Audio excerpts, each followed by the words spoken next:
This will be Christmas number 7 without having a mom.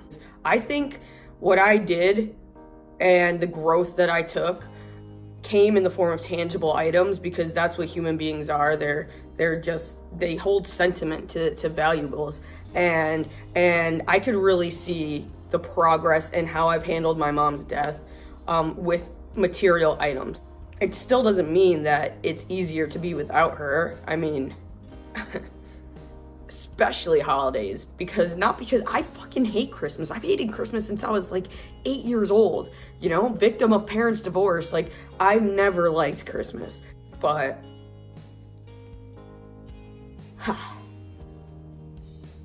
tried to make this video already so many times and I can't not cry, so I'm just like gonna fuck it right now. She went above and beyond to make everybody happy and to decorate with bullshit money she didn't have. Literally, like, why are you buying the postman a fucking gift, Mom? Like, seriously.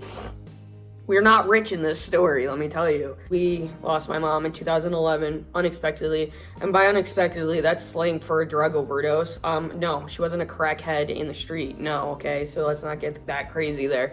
Even trying to be this much like her, it wasn't happening.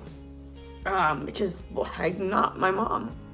When she first died, and you're cleaning out somebody's personal like belongings, I legitimately had like every single thing that you would have thrown away from somebody's shit. Like, I'm talking like hairspray, or like her fucking like hair ties, or just like weird shit. She had a bottle of Excedrin like in her purse. Like, I just like didn't want to get rid of anything. Eventually I had, you know, we'll say like this much shit, and I got it down to like this much shit, okay? And I threw shit out. And then over time, you know, we had moved out, or we moved to someplace else, and this much shit went down to this much shit. My mother was cremated, so we have ashes. We have them in this thing, and this is terrible to say. I don't know if it's terrible to say, but like, that doesn't mean shit to me, literally. She doesn't live in that box, I'm just saying. Like, you could have handed me a container of like ashes from like a cigar tray and it would be no different. How the fuck do I know? Like, I didn't have any like connection to like ashes. I'm sorry, I didn't. I still don't. She died in her room, and when the EMTs eventually arrived, you know, when they show up, even if they know you're stone cold dead, they're going to try and resuscitate you. They had cut off her, she was a nurse, they cut off her scrubs. The end of this adventure, I noticed that a bunch of her clothes and shit were thrown literally into a pile labeled trash. And one of it was her scrub top that she basically died in. Now, I kept that scrub top. It stays nice and folded up in my closet.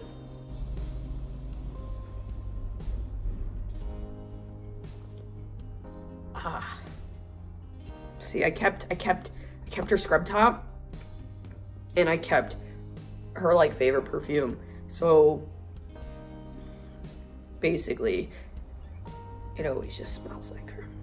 I kept it because she was a nurse, and literally this was her outfit. Like, 24/7 was wearing scrubs and going to the ER and helping people.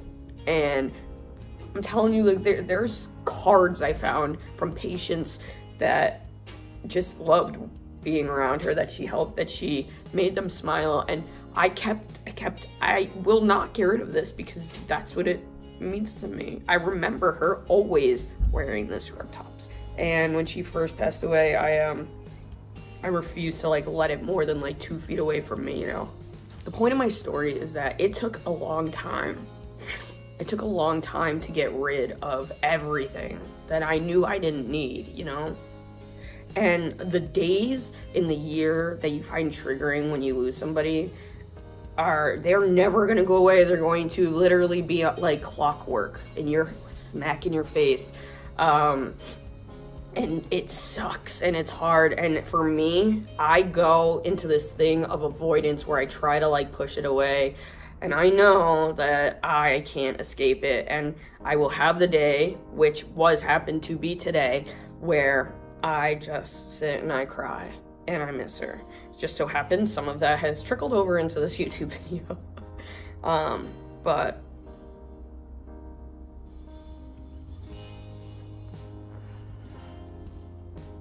I miss her so much.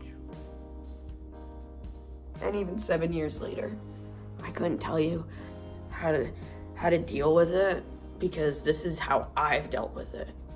I have accepted that I can never fill her role. I have accepted that material items don't mean shit. I have accepted that because I am a human being that values material items and that holds value in them, unlike, you know, spirits or faith or your mom's always watching, all that bullshit that I as a human being can't understand, because those are just shit that people tell you to feel better. I know that I need something, and I know that I have it here, and that's good enough for me, and that's okay.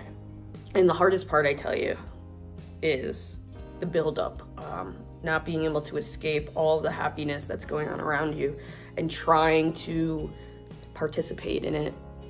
And you know what? You don't have to participate in it. You don't have to be happy. You don't have to be happy. You don't have to do anything. You can sit in the dark in your house and not come out and play with nobody. No one says you have to. You know, that's something else that I learned. That you can just be. Is it healthy? Who gives a fuck? Like, literally, who gives a fuck? My sympathies and my empathy goes out to people who have lost a parent, and where holidays are a struggle, because I don't even really know what else to say. It doesn't get easier after gonna be 7 Christmases without you. If you could get this message, I'm still mad. I would like to think that I forgive for everything, you know, but I love you and I miss you. Maybe next year I'll learn something new about what it's like to live without you. That's all I gotta say.